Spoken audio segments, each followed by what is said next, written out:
So right now we're at the Lendbren ice patch. We're in south central Norway.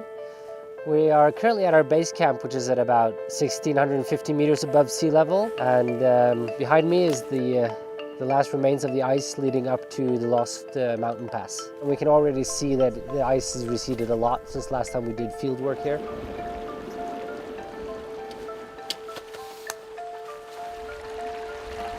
When the snow from the winter has melted in the beginning of August, mid-August, we are out to find new locations and rescue things just coming out of the ice.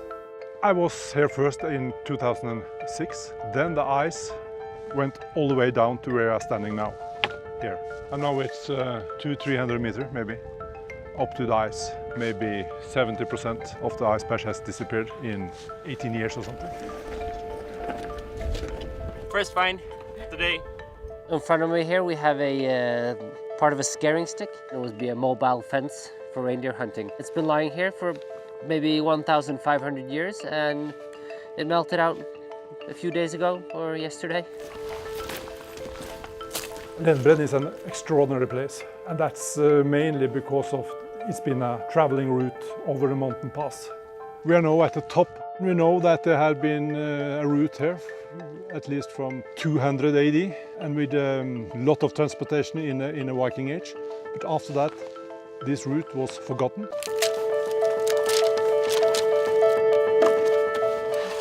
Now we find different items from up to 6,000 years ago.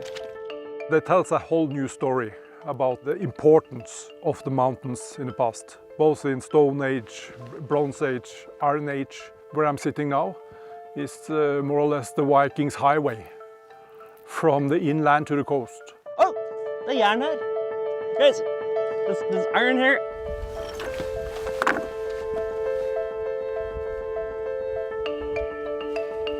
This here is the bit for a horse made of iron. And it also has part of the bridle preserved, which is exceedingly rare. This should be like 1,000 years old.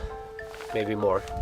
It's a woven textile, but we don't know what type of material it is yet or what the age of it might be. As they were lost on the ice, these objects, they just ended up what is pretty much a giant prehistoric freezer. They get frozen, there's nothing there for them to decompose. Okay, it's loose now, and they come out mint condition.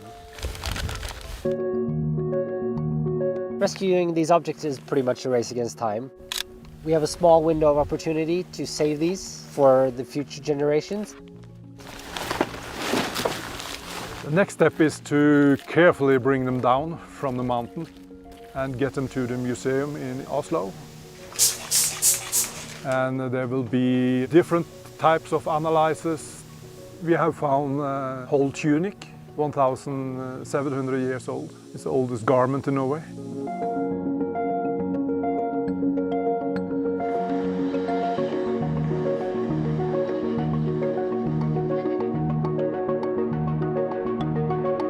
When we started collecting these finds, there was a lot of medieval and Iron Age, but as the years have gone by, progressively more stuff that is older keeps coming out. This is the only place in Europe we have a continuous 6,000 years of hunting equipment. It's a unique opportunity to study the past. We have the best preserved pair of ski from history in the world, 1,300 years old. We have like shoes from the Viking Age and the Bronze Age, but also some inspired by Roman fashion. It just connects us to all the other things that were going on in the world at the time. These finds have changed us everything in the understanding of the use of mountain and traveling.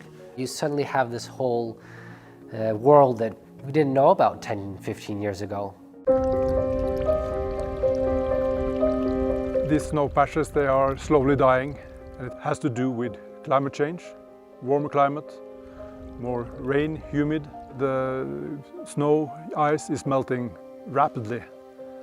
So it's a huge change. We think these ice patches, they will be gone sometime in the next 20 to 40 years. And they've been here for 7,000 years. I think every time we are walking around, looking, and you see something you know is extraordinary, it's just your heart starts beating very fast. Oi, se her da! Det samme greia. Mostly when I go around, I feel a little bit sad, knowing how it will be in 50 years. But I also can be very excited when we find things, saving things.